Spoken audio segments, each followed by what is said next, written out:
Olha, nosso convidado de hoje é o Dr. Vinícius Nascimento, deputado estadual no primeiro mandato. A gente vai falar um pouco sobre política daqui a pouco, mas eu queria dizer que ele tem uma vida dedicada à saúde, né? A maioria de vocês piauienses, vocês que nos assistem aqui no Piauí, sabe que ele foi diretor do Hospital Infantil Lucídio Portela, entre outros projetos, né? Ligado à ortopedia, traumatologia, tem tanta coisa que eu descobri sua. Quando a gente faz essa imersão, mestrado em cirurgia, doutor Vinícius, professor da Universidade Estadual, esse aqui eu sabia, né? E em vários hospitais públicos do estado. Ele também passou pelo Hospital Regional Justino Luz, em Picos, que é importante a gente falar, que é a área dele, Getúlio Vargas, que é uma referência aqui no nosso estado, Hospital de Urgência de Teresina, que é o maior desafio para todo mundo que trabalha na área de saúde, o Centro Integrado de Reabilitação, o CEIR, que para a gente é um orgulho, no sentido de que bom que a gente tem essa referência aqui no nosso estado. Mas o Lucídio Portela é um case que eu quero saber se é o principal trabalho dele. Eu já visto que você foi diretor há muito tempo e que foi lá que você desenvolveu e prototipou um projeto que foi apresentado agora pelo governador Rafael Fonteles, junto com você e a nossa primeira-dama, Isabel Fonteles, ao Ministério da Saúde e ao governo federal. A partir daqui, boas-vindas a você, é você que vai falar, vou ficar quieta. É muita história, né? É muita história. A gente teve uma característica na vida, assim, de nunca ficar numa bolha só, né? A gente sempre usou muito da capacidade dentro da medicina, mas, assim, sempre buscando criar programas e projetos dentro, né? Quando eu cheguei aqui de volta, né? Eu me formei na Universidade Estadual, aí depois fui para São Paulo, de São Paulo fui para o Paraná, aí do Paraná voltei com a filha, com mestrado, com especialização, com tudo. Nossa, foi completo. Foi completo. A via sacra toda. E quando a gente chegou aqui em Teresina, eu fui fazer parte já do HUT, que era concursado HUT, e fiquei trabalhando no CI, fiquei trabalhando na residência médica, começou a residência médica naquela época, ainda no HGV, a ortopedia, e a gente começou a criar relações assim, em vários setores, né? Quando eu falo de bolha, porque assim, a gente pensa assim, o cara tem mestrado, é especialista nisso, naquilo, parece que viveu só como médico, né? Mas na verdade eu sempre frequentei muitas rodas, né? Roda de produtor rural, roda de pequeno agricultor, na roda das pessoas que são envolvidas com esporte equestre. E aí eu acho que a junção de tantas experiências, né? E a medicina, eu acho que ela é um pouco, doutor Vinícius, como um laboratório de vida, né? Você termina tendo contato com muita gente e tem uma posição que ao mesmo tempo é desafiadora, ela é privilegiada, porque vocês desenvolvem ou têm a oportunidade, né, a maioria, de desenvolver uma percepção humana e de ter um network que é muito diverso, né? Assim, no começo, quando eu comecei a atender aqui, eu achava engraçado assim, as pessoas reclamavam da demora da consulta, né? Ai, eu adoro. Médicos me atender 10 minutos, eu não volto mais nunca. Aí começavam a dizer, mas demora muito. E daqui a pouco o número de pacientes ia aumentando, né? Com a reclamação de demora. Mas o que acontecia? Porque eu sempre entendi que lá dentro do consultório não era... Porque tratar a doença é fácil. Por quê? Você... É um algoritmo. Você estudou, você diagnosticou e implementou o tratamento. Mas muitas vezes o tratamento não era o remédio ou não era a cirurgia. Era fazer com que a família compreendesse a situação. Então, aquilo de conversar, de aprender a dialogar dentro do consultório, ele me deu muita experiência, assim. Então, eu comecei a entender problemas que a gente vivia na saúde lá no interior. Porque, assim, por que ele demorou tanto? Às vezes eu falo assim, mas demorou demais para vir para o consultório. Por que ele buscou o serviço antes? Aí depois eu entendi que ele não buscou, não é porque ele não queria, porque ele não conseguia. Sim. Né? E foi um dos rompimentos até durante a campanha, né? Porque eu rodei muito o estado e fui em lugares assim que era difícil das pessoas frequentarem e eu encontrava meus pacientes lá. Naqueles lugares. Então aí eu tive a compreensão. Foi na medicina e foi, não exatamente na medicina, melhor dizendo, foi com essa experiência que você decidiu ir para a política? Foi a política que escolheu você? Você consegue conciliar? Não, eu acho que quais são os seus planos? Eu acho que foi uma construção, né? A construção da sensibilidade, de escutar, porque não é só escutar, é compreender, né? De escutar as pessoas. foi durante a gestão do Hospital Infantil, que eu acho que compilou todas essas minhas habilidades adquiridas dos relacionamentos para conseguir resolver problemas. Então, lá no Hospital Infantil, o que a gente trabalhou? Trabalhou as pessoas. Então, o primeiro passo infantil não foi a obra, porque a obra a gente vê hoje, ele todo bonito, ar-condicionado, cama boa, os consultórios bem organizados, mas aquilo ali é a consequência do serviço que as pessoas fizeram. Então, o começo de lá foi colocando na cabeça dos servidores que o hospital não era feito de parede, era feito por gente, e para gente, né, que era para atender os usuários. Então, a gente começou a fazer o quê? Convênios com programas nacionais, com hospitais de excelência. Com o Hospital Alemão Oswaldo Cruz, com o Hospital Moinhos de Vento do Rio Grande do Sul. E a gente começou a trazer esses hospitais para nos treinarem dentro do Hospital Infantil e levamos servidores do Hospital Infantil para esses hospitais. Porque a partir daí a gente criou uma cultura de excelência, a cultura de segurança para o paciente. Então instituiu vários núcleos, passou a controlar por dados e estatística tudo aquilo que acontecia. Então, se sinalizasse um aumento de infecção, ele já era detectado muito precoce. Você falou uma palavra mágica, dados. O Brasil o Brasil ele sofre de uma subnotificação em todas as áreas. Nós não temos dados, particularmente na área da saúde, apesar de todas as tecnologias aliadas à medicina e tal, a gente ainda tem um caminho, tem um gap de você receber o paciente. E imagina você, um médico tão humanizado, numa consulta onde você ia abrir lá e você saberia tudo sobre mim, que seria sua paciente. Essa universalização da informação é o que é o caminho da saúde, né? Tanto de acesso à tecnologia, quer dizer, você dá condições através da tecnologia para poder intensificar e descentralizar os serviços, quanto obter as informações necessárias. Um prontuário único, né? Um prontuário único. Foi esse projeto que vocês levaram para o governo federal? A gente trata no governo federal o que a gente chama de pacto pela criança. Sim. Porque assim, tudo é baseado, toda evolução social ela é baseada nos primeiros anos de vida da criança. Como é que ela vai ter o desenvolvimento neuropsicossocial? Então é de 0 a 6. Então a criança tem que ser estimulada de 0 a 6, ela tem que comer bem de 0 a 6, ela tem que ser protegida no pré-natal. Aí a gente formatou um programa que ele é transversal. É o Pró-Infância e Médico na Escola, né? Esse foi o piloto, foi os que a gente fez os testes. A gente fez um teste. Então você prototipou? Lá atrás, há anos atrás, a gente fizemos testes em escolas para poder melhorar a qualidade da saúde mental, detectar insegurança alimentar, deficiência visual, deficiência auditiva. Para quê? Para a gente aumentar o rendimento escolar dessas crianças e diminuir a evasão escolar. Então a gente partiu daí. Depois a gente viu que o pré-natal, que é a mortalidade materna infantil, é um valor preditivo para tudo, inclusive para o índice de desenvolvimento humano.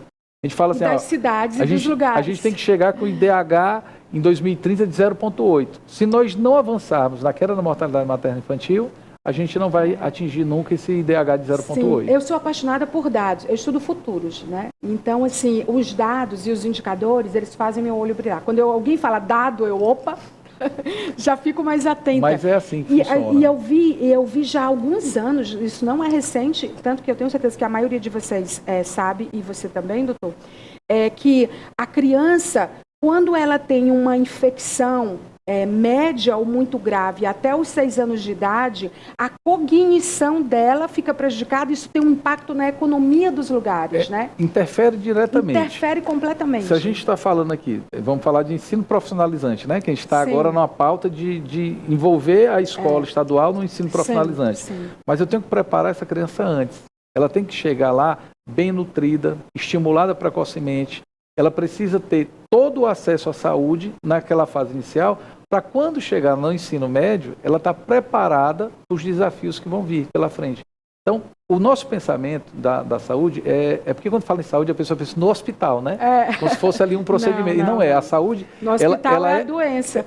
É a doença. Pronto. A saúde, ela vem na prevenção para que a gente tenha um desenvolvimento social adequado. Então, todos esses caminhos que a gente seguiu, juntando a experiência dentro dos hospitais, principalmente na assistência ao trauma, e vendo que a violência que as crianças sofriam, muitas vezes, era causada por uma falha no processo educacional lá inicial, quer dizer, você falhou no processo e essa criança ela ficou mais vulnerável a problemas de saúde ou a um estilo de vida que vai levar a um dano nela. Então, O Pacto pela Infância ela veio daí. Quando a gente compreendeu que não dava para trabalhar separadamente, separar a assistência social da educação, da saúde, a gente unificou esse procedimento para que a gente trabalhasse ele de forma transversal. Ou seja, a criança morre menos porque tem um projeto de mortalidade materno-infantil, de combater isso. Combate à violência à mulher, porque a não assistência à mulher gestante é uma violência, então você protege a mulher naquele momento. Você melhora a qualidade alimentar da criança, então ela é nutrida melhor com a capacidade de depois de desenvolver dentro dos estudos de uma forma muito mais fácil. O Estado economiza mais a máquina pública porque vai ter menos... menos... Muito mais. Qualquer investimento que você faça na prevenção, lá na frente, o que você economiza de doenças, de investimento e de tentar correr atrás com programas educacionais, ele é muito mais barato. E aí já está... eu tenho várias perguntas. Primeiro, dá para escalar isso? Dá para fazer numa escala? Porque quando a gente fala de quantas crianças nós temos hoje? Vamos lá. Que seriam beneficiadas com esse programa? A gente parte... O primeiro dado que a gente tem que buscar são os nascidos vivos. Por quê? A partir dos nascidos vivos, nós temos uma outra vertente que é a mortalidade materno-infantil. Sim. Então, com o Pacto, nós vamos combater a mortalidade infantil, materno-infantil. E aí os nascidos vivos aí você vai aumentar. Então, ele tem que ser planejado assim. A minha ação inicial, que é de proteção no pré-natal, ele vai ter um custo maior lá na frente da manutenção do programa, porque eu vou ter mais crianças nascidas vivas. Então, esse início do processo, ele é baseado puramente na gente proteger inicialmente a gestante. A partir daí, as crianças que estão de 0 a... Vou te dar um dado, agora você vai entender. A criança nasce lá de um pré-termo grave, prematuro grave. A gente tem essa informação, está lá cadastrado no DataSUS, tem lá. Você tem o pré-termo. E onde está essa criança depois que ela saiu da maternidade? Você não sabe onde que ela está. Ela está numa margem que ela está, a mãe buscando acesso à saúde e ela não consegue. Como ela tem dificuldade ao acesso à saúde, se a criança não é preparada, ela tem um atraso motor, aí ela atrasa a vida escolar. Então, tudo é baseado nessa busca ativa inicial. O que está sendo calculado é exatamente assim. Como é que nós vamos achar as crianças de 0 a 6 anos que estão dentro do cadastro único?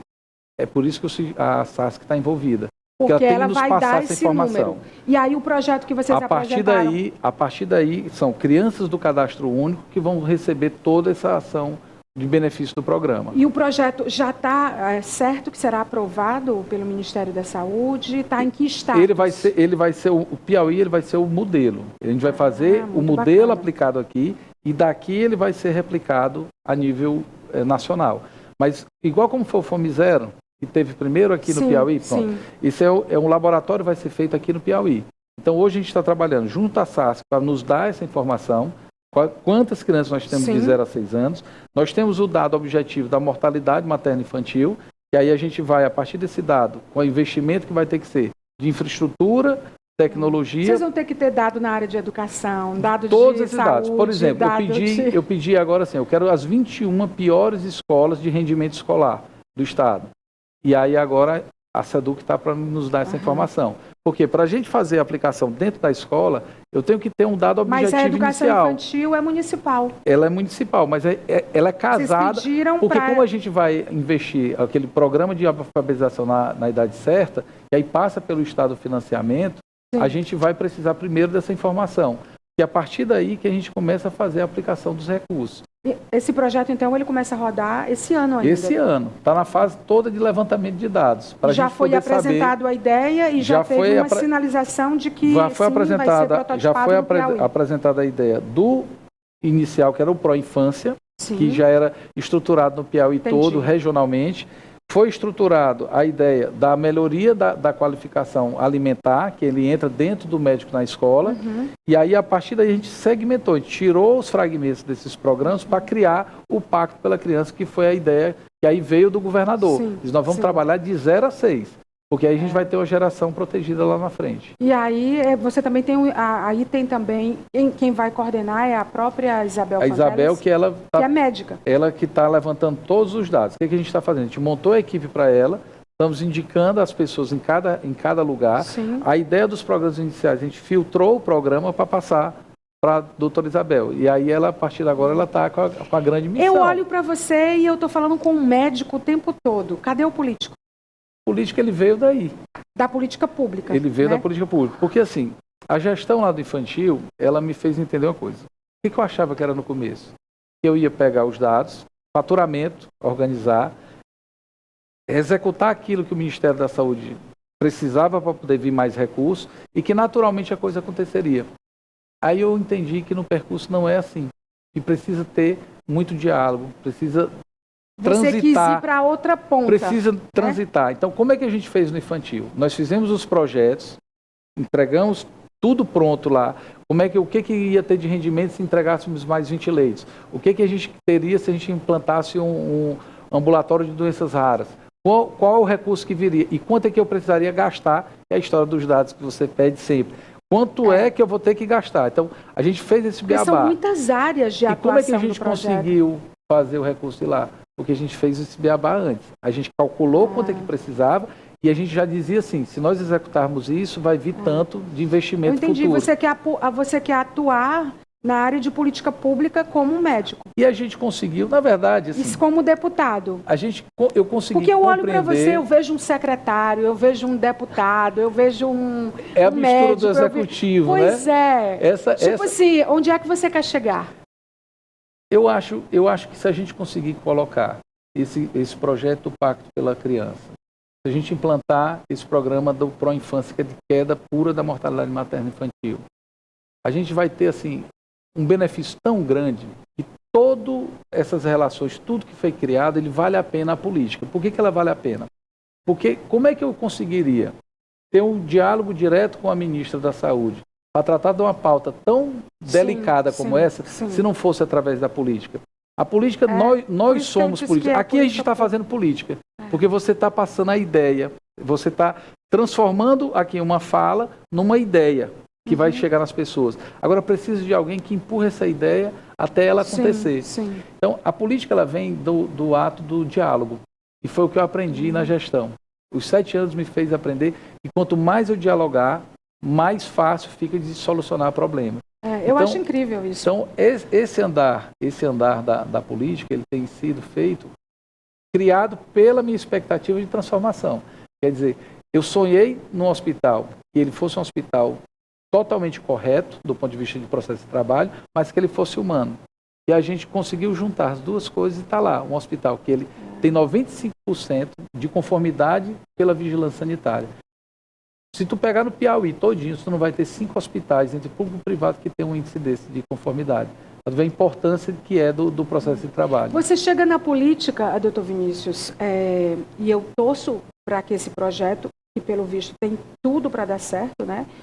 Tem o interesse do governo federal, através do Ministério da Saúde, tem o interesse particular do governador Rafael Fonteles, da Isabel Fonteles, seu, e de outras pessoas, porque eu tenho certeza que essa equipe é grande. Né? Ela é multidisciplinar, dado a grandeza do projeto. Mas assim, você começa grande na política. Por isso que assim, o que eu estou ouvindo, se isso se concretiza, e a gente torce para que sim, a gente acredita que sim, você começa grande, porque você traz a sua experiência, aí você entendeu que não era mais só ser sobre médico. Você vai continuar sendo, porque quem é médico e jornalista nunca deixa de ser. E não parei, eu continuo atendendo, continuo operando. Pois é. Isso aí a gente continua a nossa vida de médico. Você conseguiu alguma tecnologia quântica para, tipo, duplicar o seu tempo? É a vontade. A vontade. Assim, essa forma de trabalhar, assim, eu sempre conduzi na vida inteira, né?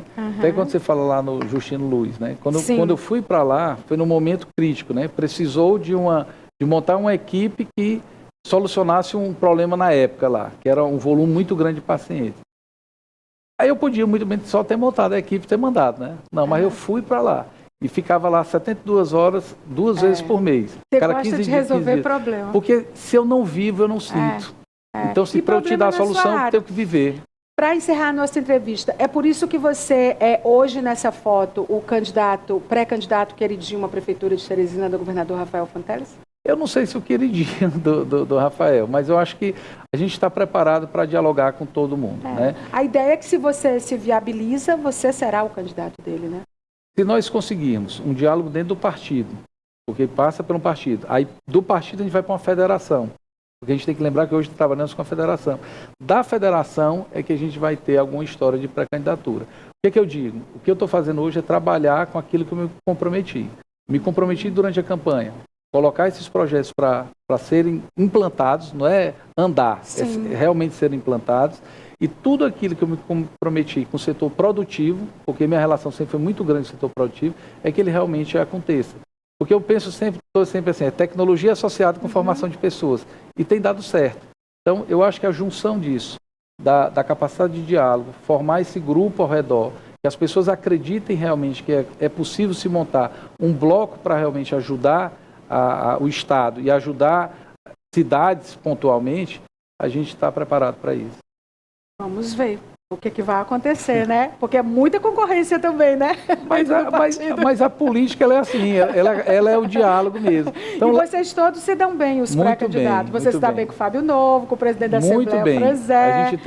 Aí está todo mundo correndo, vamos ver quem é que chega. O objetivo, assim, todos estão querendo o mesmo fim, que é resolver e ajudar o Estado e a capital de Teresina. Pronto. Esse é o ponto que todos nós estamos pensando. E é um processo natural, democrático. Né? A política ela é para isso, né? É para a construção de espaços e você buscar saídas, né? Para resolver problemas. Nós temos um grande problema hoje, que é resolver várias ações do ponto de vista administrativo. Você fala da questão do empreendedorismo também. Você também atua nessa área de formação de pessoas, principalmente, e dar soluções, né? Vou te dar um exemplo assim, que é... Você é um consultor. Não é nem consultor. Eu acho que eu vivo tanto com Mas você não as faz pessoas. Isso de graça. Faço de graça, sempre fiz. É mesmo? A política, ela está me dando esse outro caminho, que é achar as saídas financeiras. Porque aquilo que a gente fazia por conta própria, agora a gente consegue desenhar um programa, um projeto e implantar dentro das secretarias. Olha que negócio legal. Gente, ele está no ritmo da inteligência artificial, fazendo todas as coisas. Olha, parabéns pelo projeto. Acho que, acima de tudo, acho um golaço, né? Inclusive, o Hospital Infantil Lucídio Portela fez semana passada, né? A gente está exibindo esse programa hoje, aniversário, né? Eu acho que você transformou a sua profissão numa plataforma. Você vai continuar atuando. E é replicável. Exatamente. Replicável. E você consegue pensar no protótipo, você conversa com os dados, você vai para os indicadores, você consegue fazer um projeto, apresentar algumas soluções. E é muito no ritmo do que o governador Rafael Fonteles tem pautado a equipe dele, né? Que precisa ser assim. Exatamente. Então, assim, parabéns por transformar isso numa plataforma que, antes de ser uma sopa de letrinhas, é uma política pública que você está desenhando.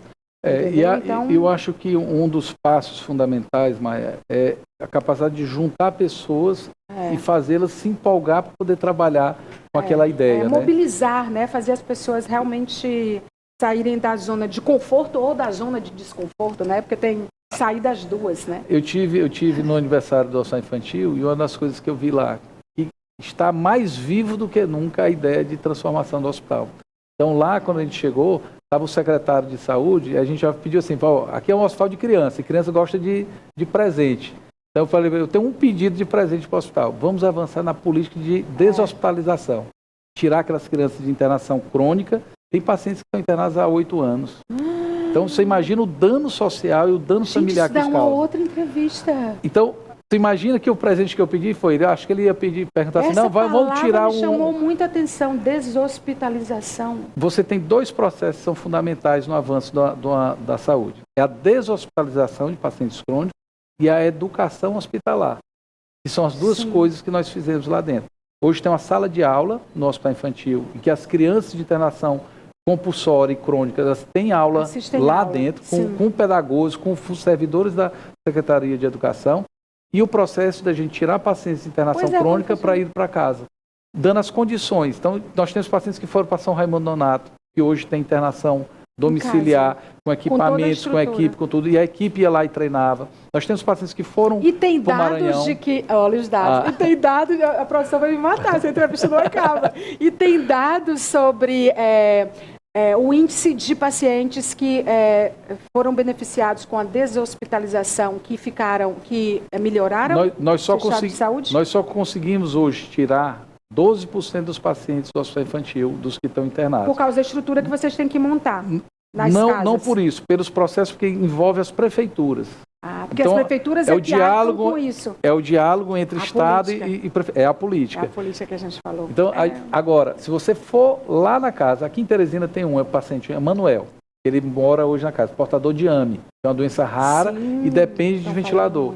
Mas você vê o avanço dele, o envolvimento dele familiar com os irmãos, com a família, com as visitas que vão em casa. Hoje o Emanuel é uma outra criança. Hoje. Eu vou lá na casa do Emanuel. Vale a pena. Vamos comigo? Vamos juntos. Vamos combinar. Vale a pena. Muito obrigada, doutor Vinícius, pela Prazer, entrevista. Deputado doutor Vinícius, dando entrevista aqui pra gente, Vinícius de Nascimento, né? Todo mundo só chama doutor Vinícius, tem nome e sobrenome, né? Então, muito obrigada pela entrevista e boa sorte aí nos projetos. A gente vai ficar de olho em você, de olho nos projetos e a gente vai conversar várias vezes. E trazendo os dados. Sim, e os dados, que é a nossa paixão e que são necessários, na verdade. A gente fica por aqui, estou atrasadíssimo, internauta, telespectador, super obrigada pela sua companhia e é claro que a gente se vê nos próximos programas por aqui e por aí. Tchau!